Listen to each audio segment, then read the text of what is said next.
성도들 안녕하십니까?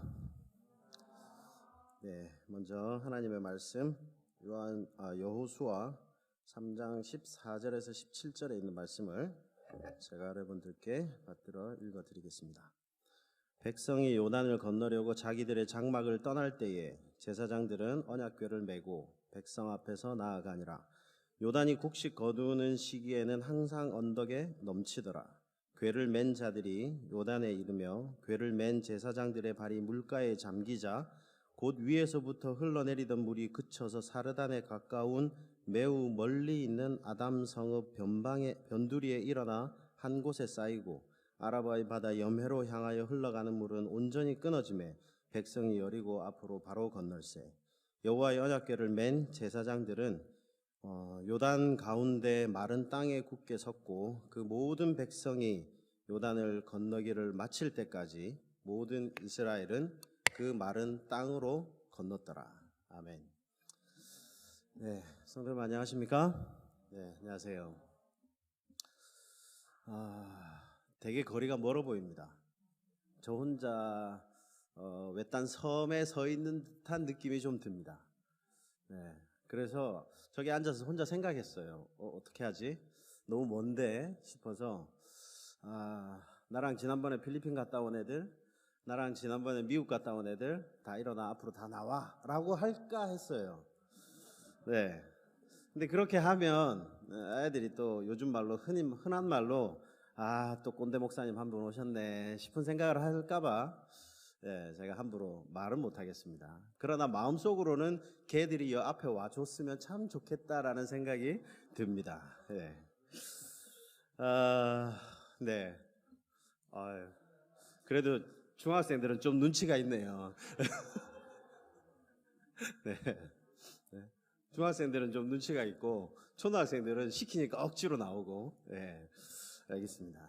이제 뭔가 연결되는 통로, 모세의 땅이 갈라지는 기적이 좀 있는 듯한 느낌이 좀 듭니다. 네, 일주일 어떻게 지내셨습니까? 잘 지내셨습니까?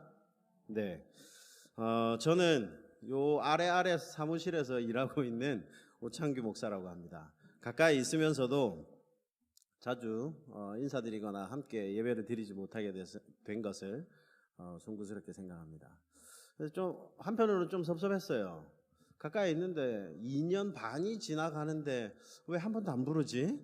라는 생각을 했습니다. 근데 드디어 이렇게 기회를 주시고 또 함께 예배드릴 수 있는 이런 영광을 주셔서 대단히 기쁘게 생각합니다. 저는 맡고 있는 부서가 청소년 부서입니다.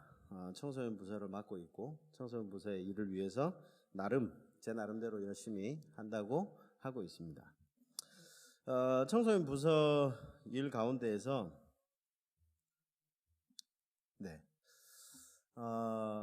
그 패스파인더 사역이 있는데 그 사역 가운데에 교본, 즉 운영 요람이라고 하는 책에 보면 초반부에 이런 말이 있어요. 품성 형성은 인류에게 부과된 가장 중요한 사업이다. 청소년 사역을 하는 데 있어서 그리고 그 사역을 하는 그 중심에 있는 사역을 위한 운영요람 첫 부분에 무슨 얘기가 나오냐면 바로 이 이야기가 나오는 거예요. 품성 형성은 인류에게 부과된 가장 중요한 사업이다 라고 이야기하고 있습니다.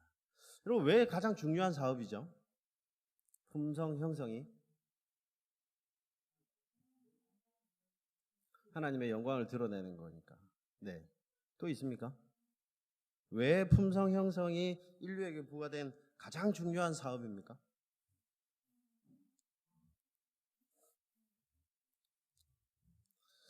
네. 왜 궁시렁궁시렁만 하시고 크게 말씀을 안 하십니까? 말씀하십시오. 이렇게 교회에서 물어보는 거는 대부분 정답은 다 비슷합니다. 그렇죠? 말씀 들어가고 기도 들어가고 하면 다 정답이에요. 그렇지 않습니까? 네. 왜 합니까? 이러면은 말씀 기도 들어가면 웬만하면 다 정답이에요. 그러니까 틀렸다고 아무도 이야기하지 않습니다. 여러분, 품성 형성은 왜 우리한테 주어져 있는 가장 중요한 우리 평생에 있어서의 사업이냐? 여러분, 우리가 하늘에 갈 때 가져가는 것은 뭐밖에 없어요? 품성밖에 없습니다. 그렇기 때문에 우리가 평생을 거쳐서 할 수 있는 그리고 해야 하는 것은 품성을 형성하는 것, 즉 하나님께서 원하시는 그 품성을 만드는 것 외에는 우리가 할 수 있는 일이 아무것도 없어요. 네. 해도 별 무가치합니다. 그 외의 것들은요. 여러분, 그러면 청소년 사역을 하는 데 있어서 왜 굳이 이 이야기를 먼저 시작할까? 네. 왜 그럴까요?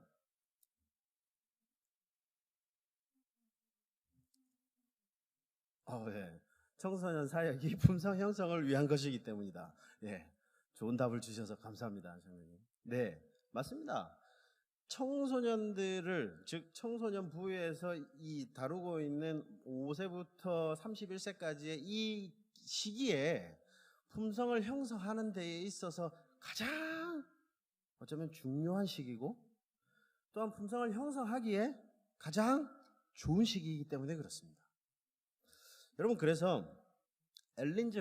화이트도 그렇게 품성이 잘 형성되어 있는 이 군대를 보면서 이런 희망을 가졌어요. 올바르게 훈련된 우리 청소년 일꾼의 군대가 준비된다면 십자가에 못 박히시고 다시 사셔서 멀지 않아 오실 구세주의 기별이 얼마나 속히 전 세계에 전파될 것인가. 네. 즉 우리의 아이들, 우리 교회 내에 있는 우리의 다음 세대들을 올바르게 잘 훈련시킨다면 예수님의 재림도 속히 앞당길 수 있을 뿐만 아니라 그들을 통하여서 전 세계에 얼마나 많은 사람들을 구원할 수 있겠는가라는 희망을 이 엘린 G. 화이트는 우리의 다음 세대들한테서 보았어요. 여러분, 그래서 청소년 사역에서는, 저희 영남합회에서는 이렇게 청소년 사역을 합니다. 어드벤처러 클럽, 그리고 패스파인더 클럽, 챌린저 클럽, 그리고 대학생 선교회 또는 AY, 요런 세대별로 자라가면서 그에 알맞은 교육을 받고 그에 알맞은 훈련을 받기를 원하고 있습니다. 여러분, 그래서 어드벤처러는 청소년 사역에 있어서 처음 시작 부분으로서 가족 중심의 프로그램을 운영합니다. 그리고 패스파인더는 10대들을 위한 전인적인 교육으로 친구 중심의 프로그램을 하고요. 그리고 앰버서더, 즉 챌린저라고 하는 앰버서더, 그리고 청년 선교회를 떠나서 이렇게 계속 이어오면서 이들을 어떤 사람으로 만들어야 되냐, 마스터 가이드, 즉 MG에서 패스파인더에서 어드벤처러나 패스파인더들을 가르칠 수 있는 지도자로 만들어가는 과정이에요. 즉 어릴 때부터 패스파인더 교육을 받으면서부터 쭉 자라서 이들이 피교육자에서 교육자로 전환되는 시기가 바로 청년 시기입니다. 그리고 그들이 교회 내에 있는 다음 세대들, 본인들의 다음 세대들을 가르치고 교회에서 이렇게 해야 된다, 이런 일들을 해야 된다라고 가르치는 겁니다. 그렇게 해서 우리는 건강한 재림 성도들을 만들기를 원하고 있습니다. 여러분, 그래서 이 패스파인더 사역에 있어서 두 가지 중요한 중심 사상이 있습니다. 혹시 아시는 분 있습니까? 선교와 봉사. 네. 50점. 네. 용어가 틀렸으니까. 네, 어쨌든 용어는 정확히는 Salvation and Service입니다. 즉 구원과 봉사. 네. 이 구원에는 분명히 선교가 들어갑니다. 그렇죠? 선교가 들어가는 부분인데 구원과 봉사라고 하는 두 가지 중심 사상을 가지고 패스파인더 교육을 진행하고 있습니다. 여러분, 오늘과 내일 시간을 통하여서 저는 이 구원과 봉사에 대한 이야기를 하려고 합니다. 오늘은 그 첫 번째로 구원에 대한 이야기를 합니다. 첫 번째, 오늘의 제목은 하나님의 특별한 도우심이라는 제목으로 여러분들께 말씀을 좀 드리려고 합니다. 여러분, 오늘 읽었던 이 여호수아 3장의 말씀을 보면 드디어 이스라엘 백성들이 요단강을 건넙니다. 그렇죠? 네. 더워서 그렇습니까? 아니면 다들 피곤해서 그러십니까? 다들 좀 힘이 없으신 것 같은데. 힘 있으십니까? 네. 제가 이분들 다 끌고 가야 되는 건 아니죠? 네. 네. 좀 웃으시면서 저하고 눈도 좀 마주치시고 그러면서 이 설교 시간을 함께 말씀을 나눴으면 좋겠습니다. 여러분, 그 첫 번째 하나님의 특별한 도우심 가운데에 제가 첫 번째 발췌한 것은 2000규빗쯤 되게 하고 라는 말씀이 있습니다. 여러분 여호수아 3장 4절에 있는 말씀을 보면 하나님께서 드디어 이 이스라엘 백성들에게 야 요단강 건너라 라고 말씀하십니다. 누구한테요? 여호수아한테. 여호수아한테 야 이제 드디어 시간이 되었으니까 요단강을 건너라 라고 말씀하셨어요. 근데 그 말씀을 하시는데 특별한 주문이 한 가지 있습니다. 그 특별한 주문이 뭐냐면 하나님께서 만드신 이 법궤가 먼저 갈 텐데 법궤가 먼저 가는 그 법궤에서부터 2000규빗쯤 거리를 두고 쫓아와라 라고 말씀을 하셨어요.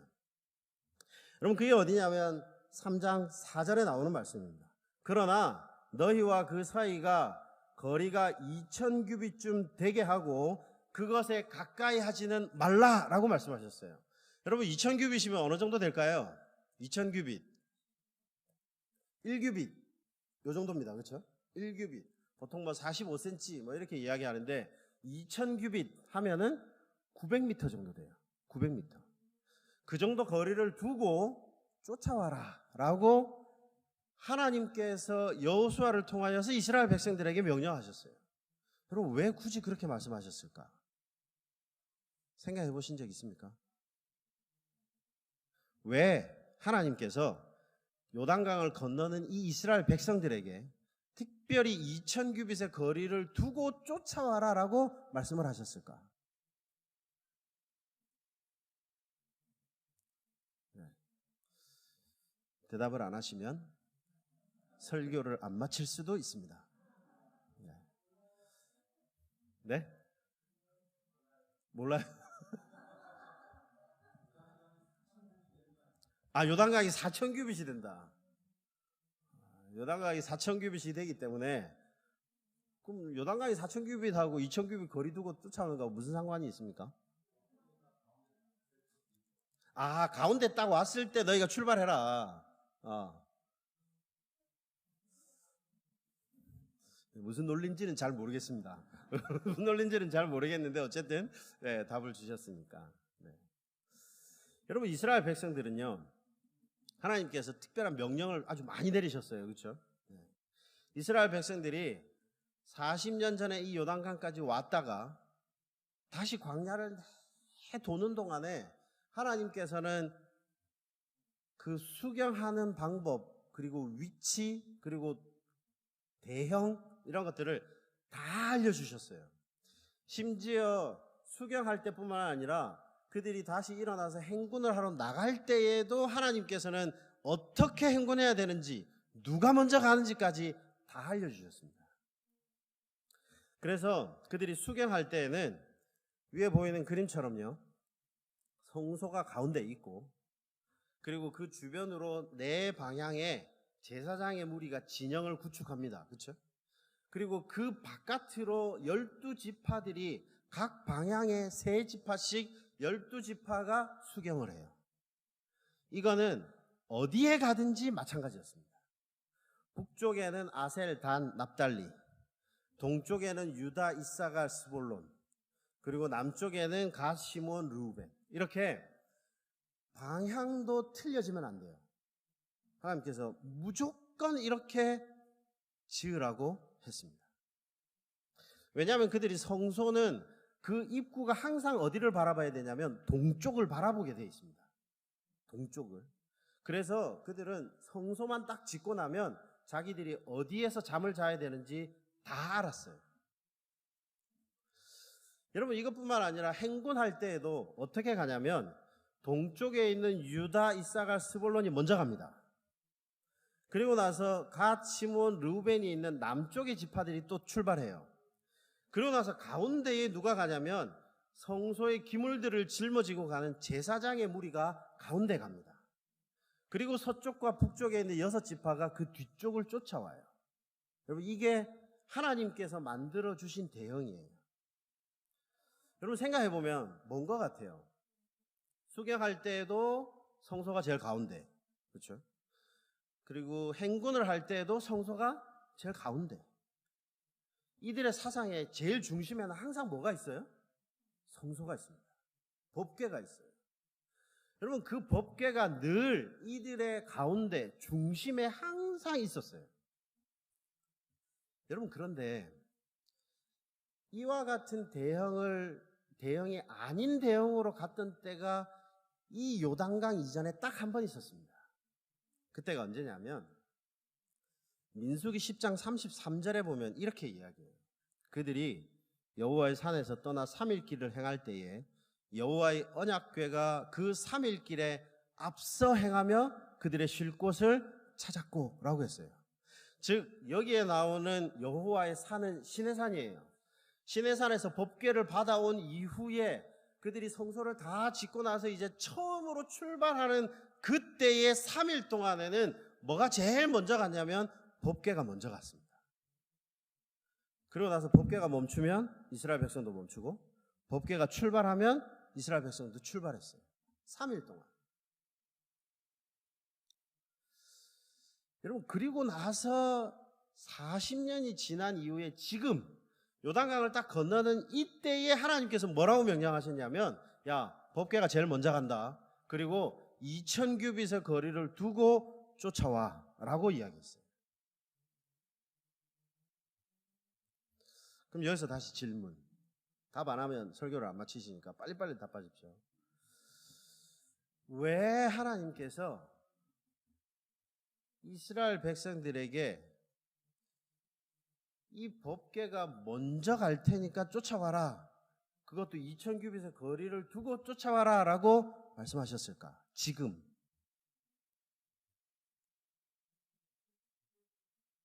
딴 데 쳐다보고 이야기하지 말고 날 쳐다보고 이야기하세요. 뭐라고? 쉴 곳을 주기 위해서. 네. 비슷합니다. 보세요. 그 이유는요, 성경에 나와요. 4절에 있는 말씀을 읽어보면 그러나 너희와 그 사이 거리가 2000규빗쯤 되게 하고 그것에 가까이 하지는 말라. 그리하면 너희가 행할 길을 알리니 너희가 이전에 이 길을 지나보지 못하였음이니라 라고 이야기했어요. 여러분 이유가 나오는데 왜 지금 처음 법궤를 만들고 3일 동안에 이 법궤가 먼저 간 이후에 한 번도 그런 적이 없다가 드디어 요단강을 건너는 이때에 왜 하나님께서 이스라엘 백성들한테 야 법궤가 먼저 갈 테니까 2000규빗 거리 두고 쫓아와라 라고 말씀하셨냐면 이유는 간단합니다. 이전에 이스라엘 백성들이 여기를 가보지 않았어요. 한 번도 가본 적이 없습니다. 딱 2명은 요단강을 건너봤어요. 누구요? 여호수아와 갈렙. 이 2명 외에는 지금 살아있는 대부분의 사람들은 이 요단강을 건너서 하나님께서 약속하신 가나안 땅에 들어가 본 적이 한 번도 없어요. 그래서 그들에게 처음 가는 길입니다. 처음 가는 길인 그곳에 드디어 하나님께서 뭐라 그러셨냐면 야 내가 먼저 갈 테니까 뭐 해라? 따라와라. 얼마나 거리를 두고? 2000규빗의 거리를 두고 따라와라 라고 말씀하셨어요. 여러분 처음 가는 길은 무섭습니까? 안 무섭습니까? 무서워요? 네. 꼭 무섭다라기보다는 약간 두려운 마음도 있고 걱정거리도 있고 그렇습니다. 그렇죠? 처음 가는 길이니까. 예전에 가봤다면 마음이 좀 더 나아요. 그렇죠? 근데 한 번도 안 가본 길은 두렵습니다. 두려우면 뭔가에 의지하고 싶잖아요. 그렇죠? 그럼 제가 어릴 때 부산에서 살았어요. 부산은 뭐가 유명해요? 달동. 뭐가 유명하다고요? 달동네가 유명합니다. 달동네. 저희도 집안이 지질이 못 살아가지고 달동네 살았어요. 어릴 때 달동네 살면 요즘 같으면 뭐 거리에 불이 환하고 거리가 크고 막 이렇잖아요. 근데 그 달동네는 진짜 한 2명 지나갈 수 있는 이런 좁은 골목을 따라서 쫙 올라가면 저 위에 저희 집이 있었어요. 가끔 제 어머님이 저녁에 심부름을 시켜요. 저한테 누님이 한 분 있거든요. 누님하고 저하고 둘이 가서 뭐 좀 사와라. 뭐 저 밑에 슈퍼에 가서 뭐 좀 사와라. 뭐 이렇게 심부름을 시키죠. 그럼 둘이 내려갔다가 이제 올라오죠. 올라오다가 집이 이제 저 앞에 보이기 시작하잖아요. 그럼 서로 둘이 눈치 싸움을 합니다. 누님하고 저하고. 누가 먼저 뛸까? 그걸 눈치 싸움을 해요. 그러다가 한 명이 막 뛰어가면은 옆에 사람은 뭐라 그래요? 야 소리 지르면서 막 쫓아가요. 왜요? 혼자 걸어가려면 무섭거든. 그렇죠? 어둡죠? 캄캄하죠? 그 다음에 또 뭐 누가 나타날지 잘 모르겠죠? 그러니 무서워요. 여러분 근데 만약에 그 길을 내가 누님하고 나하고가 아니라 아버지하고 나하고 손을 잡고 걸어간다고 생각하면 두려울까요? 안 두려울까요? 안 두려워요. 그때는 제가 뛰어갈까요? 안 뛰어갈까요? 안 뛰어가요. 그냥 아버지 손잡고 가면 돼요. 왜요? 왜 그렇습니까? 어린 저에게는 아버지는 슈퍼맨 같은 존재예요. 어떤 어려움이 와도 무슨 두려운 일이 생겨도 아버지가 다 막아줄 수 있다라고 생각해요. 그렇기 때문에 아무리 캄캄하고 무슨 이상한 소리가 들린다 하더라도 아버지 손을 잡고 올라가는 길은 그렇게 두렵지 않습니다. 네. 여러분 생각해 보세요. 이스라엘 백성들이 지금까지 한 번도 가보지 못한 길이에요. 아주 어릴 때 자기의 아버지, 할아버지들한테 얘기는 들었어요. 가나안 땅에 들어가면 어떤 사람들이 있다? 아낙 자손들이 있다. 그들은 우리보다도 머리가 하나 더 있다더라. 철병거를 타고 다니고 무시무시한 무기들을 가지고 있으면서 그곳에서 가져온 포도는 보니까 나무에다가 매에서 이렇게 주렁주렁 달고 와야 될 정도로 엄청 큰 포도가 자라는 거인 같은 사람들이 사는 곳이다. 얘기는 들었어요. 그러면 이 이스라엘 백성들한테 가나안 요단강을 건너서 들어간다는 말은 기쁜 말일까요? 두려운 말일까요? 네, 기쁠 수도 있어요. 네, 기쁠 수도 있죠. 왜? 대부분 기쁠 수도 있겠지만 어떤 사람들한테는 두려운 일일 수도 있습니다. 그렇죠? 처음 가는 길이죠. 그 처음 가는 길에 그 끝에는 누가 있다고? 아낙 자손들이 있대요. 철병거를 가지고 있대요. 머리통이 하나 더 있대요. 들어가면 전쟁을 안 할래 안 할 수 없는 이 이스라엘 백성들에게 요단강을 건넌다는 일은 어쩌면 두려운 일이었습니다. 그러면 그 두려운 사람들이 의지할 곳은 뭐밖에 없어요? 네, 좀 크게 이야기해 주시면 대단히 감사하겠습니다. 네, 네? 법궤, 하나님. 왜냐하면 이 법궤는 누구의 상징이에요? 하나님의 임재의 상징이에요. 그러니 두려운 마음이 있는 이 이스라엘 백성들에게 강을 건너는 동안에 의지할 수 있는 것은 뭐밖에 없어요? 법궤밖에 없습니다. 하나님의 임재의 상징인 이 법궤만은 어떤 무시무시한 적군들이 쳐들어온다 하더라도 이 법궤만은 절대로 범할 수 없다라는 신념이 이스라엘 백성들한테 있어요. 여러분 그렇다면 여러분들은 그 요단강을 건너가는 그 동안에 어디에 제일 가까이 가시고 싶으실 것 같아요? 어디예요?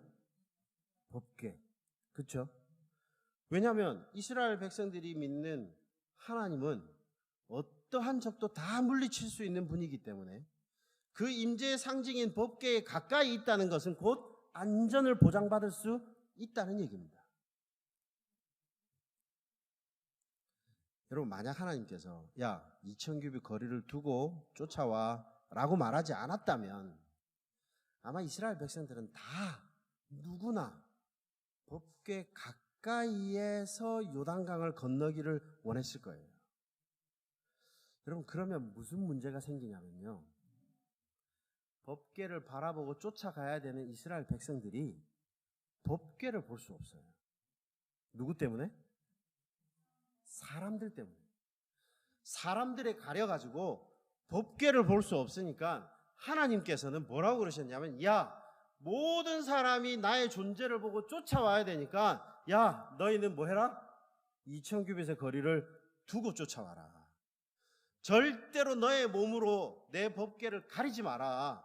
저 뒤에 있는 60만 대군의 모든 사람이 나의 존재를 봐야 되니까 그 존재를 보고 쫓아와야 되니까 그 법궤를 가리지 마라 라고 말씀하신 것 같아요.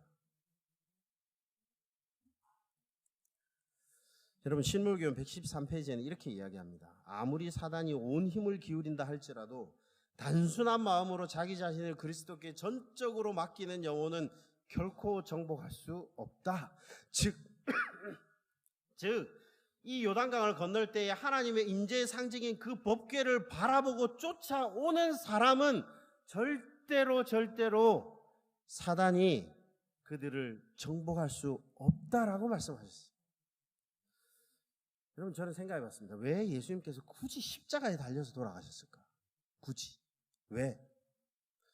꼭 굳이 십자가에 달려서 돌아가셔야만 우리의 죄를 대속하실 수 있느냐? 그건 아니에요. 그렇죠? 이 땅에 오셔서 그가 피 흘리시고 그가 우리를 대신해서 속량하시고 죽으시면 우리의 죄는 얼마든지 사해질 수 있습니다. 근데 왜 구약의 모든 성경은 다 예수님께서 십자가에 달려서 돌아가실 거라고 말씀하셨을까? 그리고 왜 예수님께서는 그 예언들을 이루기 위해서 실제로 이 땅에 오셔서 골고다 언덕에서 그것도 제일 높은 십자가에 달려서 돌아가셨을까? 여러분, 저는 마찬가지라고 생각합니다. 당시 이스라엘 백성들 가운데에 이 예루살렘 안에 있는 사람들은요, 눈만 들어서 쳐다만 보면 골고다 언덕이며 그 십자가가 다 보였어요. 그들이 마음만 있으면. 그것도 제일 높은 십자가에 달리셔서 제일 높은 곳에서 제일 높은 십자가에 달려서 돌아가신 그 예수님을 마음만 먹으면 언제든지 바라볼 수 있었습니다. 그래서 아마 예수님께서는 성경의 그 예언들도 이루시지만 굳이 십자가에 달려서 그 고통스러운 가운데에서 죽음을 맞이하지 않으셨을까라는 생각을 해보게 됐습니다. 예수님께서, 하나님께서 이스라엘 백성들에게 야, 내가 먼저 갈 테니까 따라와라 라고 말씀하셨어요. 근데 한참이 지난 뒤에 예수님께서도 똑같이 제자에게 말씀하셨어요. 지금까지 베드로는 독자적으로 행동하는 경향이 있었다. 그는 하나님의 계획을 따르기 위해 기다리는 대신에 하나님의 사업을 위하여 계획을 세우려고 노력해왔다. 그러나 그는 주를 앞질러 달려감으로 아무것도 얻을 수 없었다라고 엘린 지 화신 이야기합니다.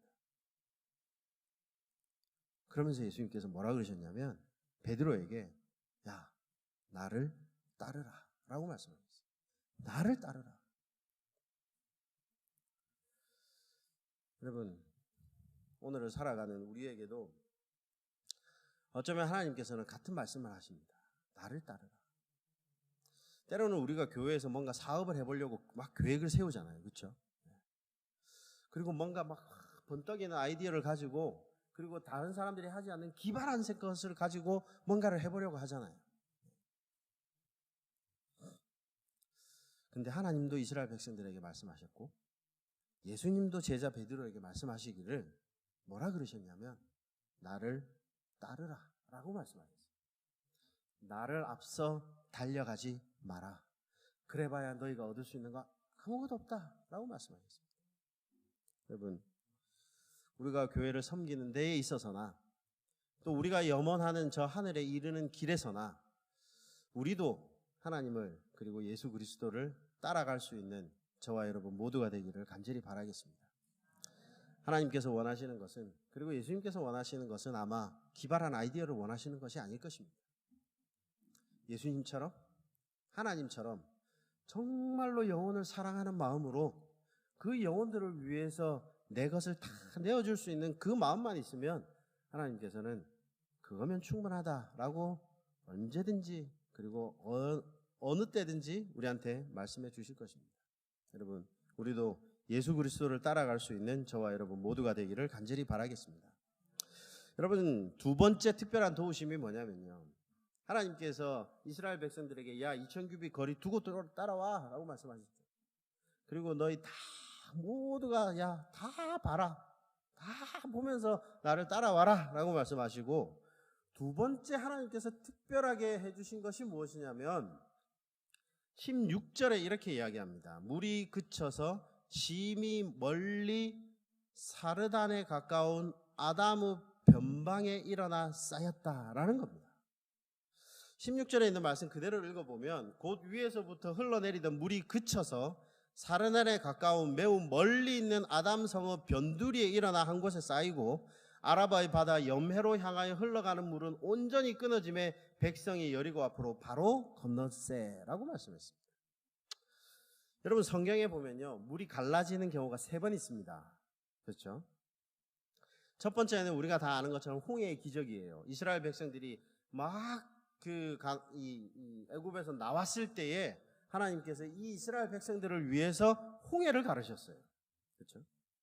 근데 홍해를 가르는 이 홍해는 바다예요. 그렇죠? 바다이기 때문에 어떤 식으로 갈라졌는지는 모르지만 어쨌든 양쪽으로 물이 갈라졌습니다. 이게 직각으로 섰는지 아니면 뭐 이렇게 유선형으로 이렇게 올라갔는지는 잘 모르겠어요. 보지 않았으니까. 근데 어쨌든 물이 이 지나가는 양옆 오른쪽 왼쪽으로 다 물이 담처럼 이렇게 쌓여 있었어요. 그렇죠? 네. 그리고 또 한 번이 언제냐면 엘리야와 엘리사가 요단강을 건너는 이야기입니다. 스승이 옷으로 먼저 탁 쳐가지고 물을 건너가서 둘이 같이 건너갔어요. 그러고 나서 스승이 승천해버리니까 돌아오는 이 엘리사가 다시 그 스승의 옷을 들고 또 요단강을 쳐가지고 또 갈랐어요. 이때 한번 또 갈라졌습니다. 근데 이때는 어떻게 갈라졌는지에 대한 자세한 설명이 없어요. 성경에는. 근데 오늘 우리가 보는 이 요단강을 건너는 이 사건은요, 뭔가 좀 다릅니다. 특별히 홍해의 기적하고는 완전히 달라요. 뭐냐면, 위에서부터 흘러내리던 물이 딱 그쳐요. 그 무슨 댐을 쌓은 것처럼 안 보이는 댐이 딱 생겨가지고 물이 더 이상 내려오지 않습니다. 그리고 아라바이 바다 염해로 흘러가는 물은 끊어졌잖아요. 여기서 딱 멈추니까. 그러니까 흘러가던 물들은 싹 가버렸어요. 그러니 이스라엘 백성들이 딱 건너는 이곳에서 내려가는 쪽으로는 물이 하나도 없어요. 가버렸으니까. 그렇죠? 그리고 내려오는 쪽도 보면 물이 잘 보이지 않아요. 왜냐하면 여기에 말에 의하면 곧 위에서부터 흘러내리던 물이 그쳐서 심히 멀리 사르단에 가까운 아담의 변방에 일어나 쌓였다 그랬어요. 어떤 고고학자들은 이스라엘 백성들이 지금 딱 건너고 있는 이 여리고를 맞은편에 두고 있는 여기서부터 이 아담의 변방이라고 하는 곳은, 아담의 이름이라고 하는 곳은 이 여리고로부터 북쪽으로 한 16km 정도 떨어져 있다라고 이야기하는 사람도 있습니다. 근데 그건 정확히는 모르겠어요. 고고학자들 이야기니까. 근데 성경의 표현대로만 하더라도 물이 그쳐서 어디에 일어나 쌓였다 그랬어요? 심히 멀리 일어나 쌓였습니다. 심히 멀리. 거리가 어느 정도 되는지는 모르겠는데 일어나 쌓인 물이 심히 멀리 일어나 쌓이고 내려가는 물은 가버려가지고 물이 없어요. 즉 이스라엘 백성들은 아무 물 흔적을 찾을 수 없는 요단강을 건넜어요.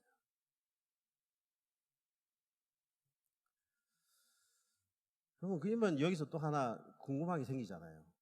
왜 하나님께서는 굳이 이 일어나 쌓이는 물을 가까이가 아니라 아주 먼 곳에 일어나 쌓이게 하셨을까?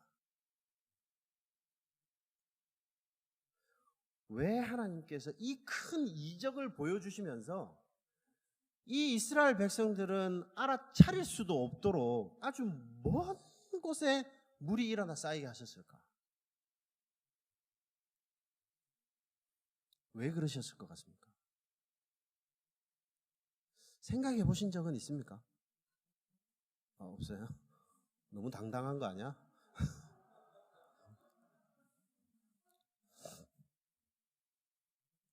왜 그럴까요? 왜 그럴까요? 왜 하나님께서 이 대단한 이적 아닙니까? 물이 촥촥촥 일어나 쌓여요 여기에. 근데 그 큰 이적을 왜 하나님께서 이스라엘 백성들의 가까이서 안 보여주시고 아주 멀리 일어나 쌓이게 하셨을까?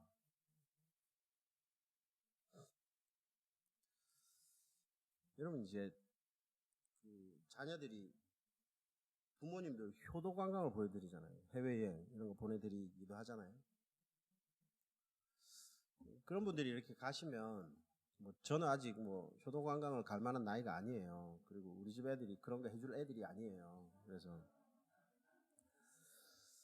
가본 적은 없어요. 가본 적은 없는데 듣는 얘기가 우스갯소리에 그런 얘기가 있습니다. 효도 관광을 보내드렸어요.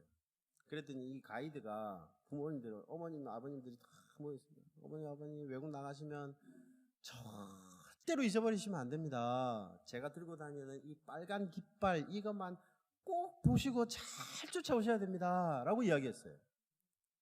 그래서 부모님들이 그 말 듣고는 잘 따라다녔어요. 그러고 나서 이제 다 마치고 집에 와가지고 이제 며느리가 물어보죠. 아이고 아버님 어머니 가셔서 뭘 보셨습니까? 라고 물어보면 답이 뭐라 그래요? 야 가니까 빨간 깃발밖에 안 보이더라. 왜요? 가이드가 이것만 보고 오라 그랬어요. 그러니까 그분들은 또 순진하게 그것만 쿨하고 그것만 보고 가는 거예요. 왜? 잊어버려가지고 이렇게 대열에서 이탈하면 어떻게 돼요? 국제 미아돼. 집에도 못 가고 사랑하는 손자들도 못 봅니다. 막 겁을 줘놓으니까 빨간 깃발만 보고 가요. 여러분 근데 원래는 뭘 봐야 돼요? 원래는 네? 원래는 뭘 봐야 돼요? 뭐 아름다운 풍경도 보고 뭐 지어놓은 이쁜 건물도 보고 뭐 조각도 보고 그림도 보고 막 봐야 되는데 뭐만 봐요? 빨간 깃발만 봐. 원래 봐야 될 것은 안 보고 보라고 하는 것만 보는 거예요. 그렇죠? 그럼 제가 그래서 생각해 봤어요. 만약에 내 옆에 여기에 물이 촥촥촥촥 일어나 쌓여요. 일어나 쌓이고 있다고 생각하고 나는 어떻게 했을까?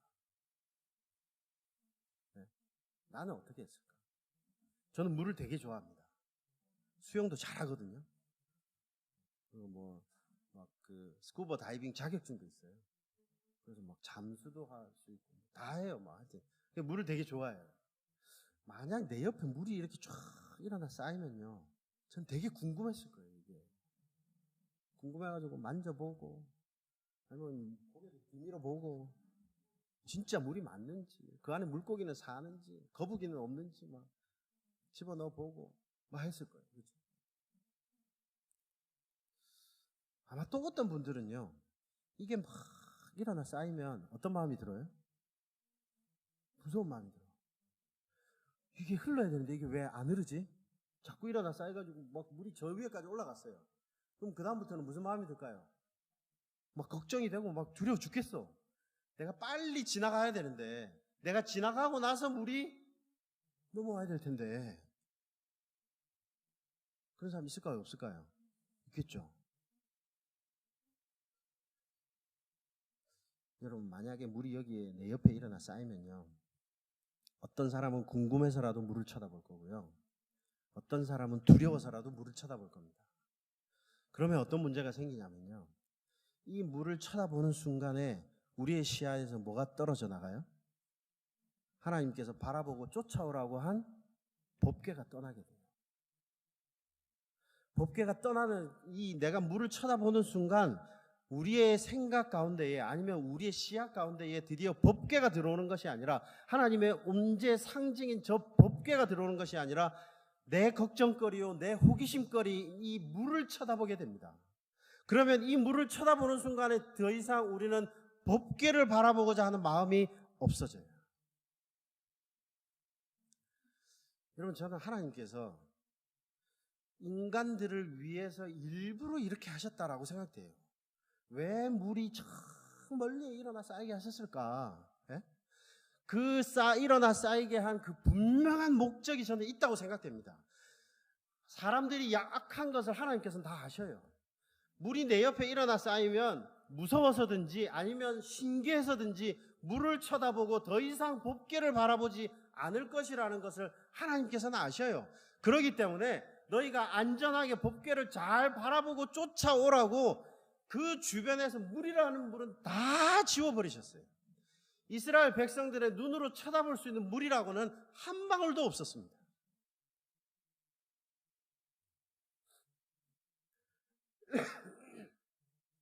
여러분 제가 부산에서 살았다 그랬잖아요. 제가 어릴 때요. 제가 초등학교 들어가기도 전이었던 것 같아요. 제 아버님이 저를 데리고 부산역을 나가셨습니다. 이게 제가 어릴 때 부산역 모습이거든요. 1980년대. 지금은 이거보다 훨씬 커졌죠. 그리고 광장은 좁아지고 훨씬 더 큰 모습으로 부산역이 있는데, 제가 어릴 때 이곳은 어마어마하게 컸습니다. 제가 보기에. 그날따라 아버님이 저를 데리고 나가셨어요. 누구를 맞이하러 나가셨는지 배웅하러 나가셨는지 저를 데리고 나가셨는데, 아버님도 기분이 좋으셨는지 이 아들한테 아이스크림을 하나 사주셨어요. 네. 뭐 요즘은 어떤 애들은 아이스크림 줘도 안 먹어요. 그렇죠? 네, 엄마들이 교육을 하도 잘 시키셔가지고 아이스크림 먹어봐야 별로 좋을 거 없다 해가지고 안 먹는 애들도 많지만, 그때는 아이스크림 하나 사주면 환장했어요. 말 그대로. 네. 그래서 제가 오랜만에 얻어먹은 그 아이스크림을 들고요, 한 손은 아버지 손을 잡고 한 손은 아이스크림을 들고 아이스크림을 열심히 먹었습니다. 아이들 때는 아이스크림을 또 어떻게 먹어요? 네, 핥아 먹어요. 그렇죠? 빨아먹고 막 핥아 먹죠. 그렇죠? 절대 깨먹지 않습니다.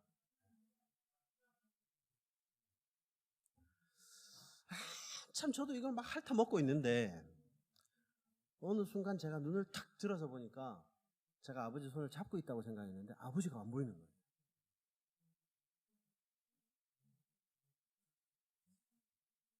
제가 그걸 인식하지 못할 때까지는요, 이 아이스크림이 맛있었어요.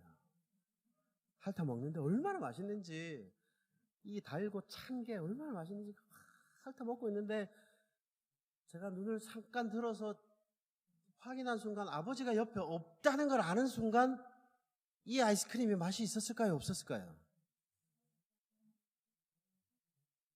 아이스크림을 먹을 생각을 안 해요. 잠깐 5초 전까지만 해도 그렇게 맛있던 아이스크림이요, 아버지가 없다는 것을 아는 순간 저한테 아무런 의미가 없어졌어요.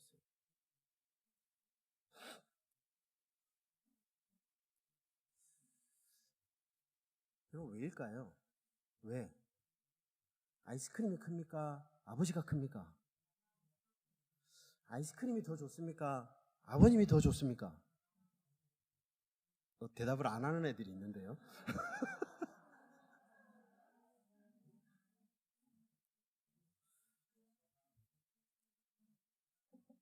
여러분, 아버지는요, 내일도 아이스크림을 사주실 수 있습니다. 그렇죠? 근데 이 아이스크림은요, 제가 먹고 나면 없어지는 거예요.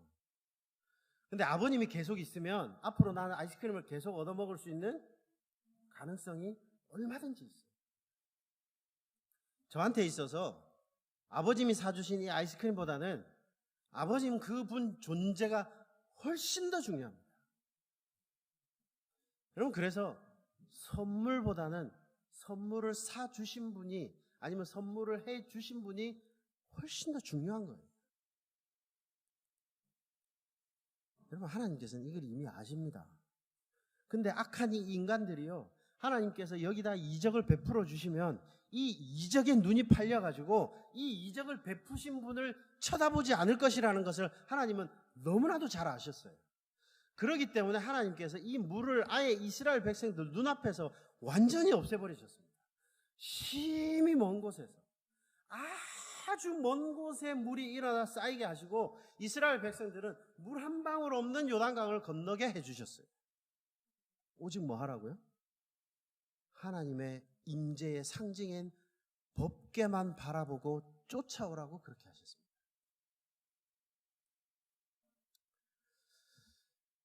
여러분, 이스라엘 온 무리는 아카시아 숲이 우거진 시딤의 진영을 떠나서 요단강가로 내려갔다. 그러나 모든 사람은 하나님의 도움이 없이는 저희가 앞으로 전진하기를 기대할 수 없다는 것을 알고 있었다. 그들이 요단강 앞에 딱 도착했을 때요, 그들은 이미 알았습니다. 아, 하나님의 도우심이 없이는 우리가 이 요단강을 건널 수 없구나. 그들의 생각 가운데는 그저 이 물을 갈라주시는 것, 아니면 이곳을 건너게 해주시는 것만 생각했어요. 근데 하나님에 있어서의 모든 관심은 뭐냐면요, 이 이스라엘 백성들이 어떻게 하면 가장 안전하게 이 요단강을 건너서 하나님께서 약속하신 그 가나안 땅에 들어갈까라는 것이 하나님의 관심사였습니다. 여러분, 그래서 이스라엘 백성들에게 2000규빗의 거리를 두고 쫓아오라고 말씀하시고, 이 이스라엘 백성들 앞에 물이라고는 한 방울도 없는 요단강을 만들어 주셨어요. 그래야만 악한 이 이스라엘 백성들이 저 법궤를 바라보고, 오직 법궤만을 바라보고 요단강을 건너갈 수 있기 때문에 그렇습니다.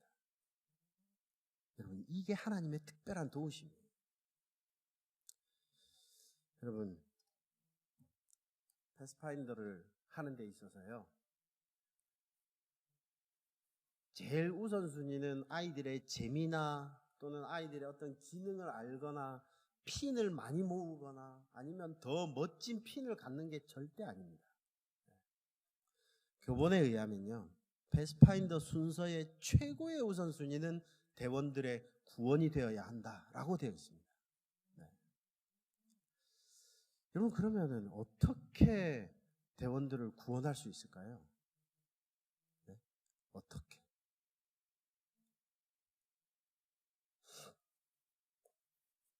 여러분, 교본에는 또 하나의 팁을 전하는데요,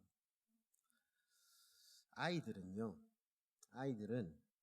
배운 건 못 따라해도 본 건 따라합니다. 그렇죠? 아닙니까?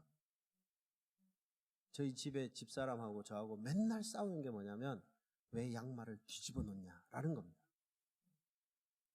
그리고 양말을 벗었으면 제발 좀 빨래통에 집어 넣어라 라는 겁니다. 누가 안 하는 거예요? 제가 안 하는 거예요. 근데 제가 안 하니까 우리 집에 있는 저와 비슷하게 닮은 두 놈이 똑같이 해요. 왜냐하면 얘들은 평생 살아오면서 아빠가 그렇게 하는 걸 봤거든요. 제가 절대 교육하지 않았습니다. 야, 양말은 뒤집어서 벗는 거야. 그리고 양말은 벗어서 옆에다 그냥 놓는 거야 라고 절대로 교육하지 않았어요. 근데 제가 하는 거는 따라해요. 여러분, 근데 제가 교육하는 거 있잖아요. 야, 성경을 읽어라. 책 많이 읽어라. 너 뭐 말 좋은 거 써라. 그 다음에 핸드폰 많이 하지 마라. 아무리 말해도요, 안 들어요. 안 듣습니다. 네. 여러분, 교본에 의하면 그러면 제가 그렇게 해야 돼요. 그렇죠? 애들 보는 앞에서 성경을 읽어야 되고, 애들 보는 앞에서 말씀을 봐야 되고, 애들 앞에서 아니면 핸드폰을 끄는 거를 보여줘야 되고, 애들 앞에서 말을 바르게 하는 것을 보여줘야 돼요. 여러분, 패스파인더 순서의 최고의 우선순위는 뭐라고요? 구원입니다. 근데 아이들은 뭘 잘 보고 따라하냐면, 교회에 와서 성도님들이 하시는 모습을 보고 따라합니다. 여러분, 그래서 패스파인더 대장만 하는 일이 아닙니다. 제가 알기로 이재현 집사님이 대장이시죠? 네. 뭐 해야 되는지 아무것도 모르시겠죠? 네. 뭐 그렇다고 하시더라고요. 네. 근데 집사님만 하는 게 절대 아닙니다. 모든 성도님들이 나서서 우리의 자녀들을 지키고 우리의 자녀들의 최고의 우선순위는 이들을 구원하는 것이다 라는 마음이 우리 마음속에 있어야 돼요. 그리고 그렇게 사셔야만이 우리의 아이들이 그걸 따라합니다. 여러분, 그렇게 할 수 있는 저와 여러분 모두가 되시기를 간절히 바라겠습니다. 그리고 하나님께서 우리한테 특별한 도우심으로 제발 나를 바라보고 쫓아와라 라고 말씀하셨던 것처럼 매일매일 예수 그리스도를 바라보고 쫓아가는 저와 여러분 모두가 되시기를 간절히 바라면서 말씀을 마치겠습니다.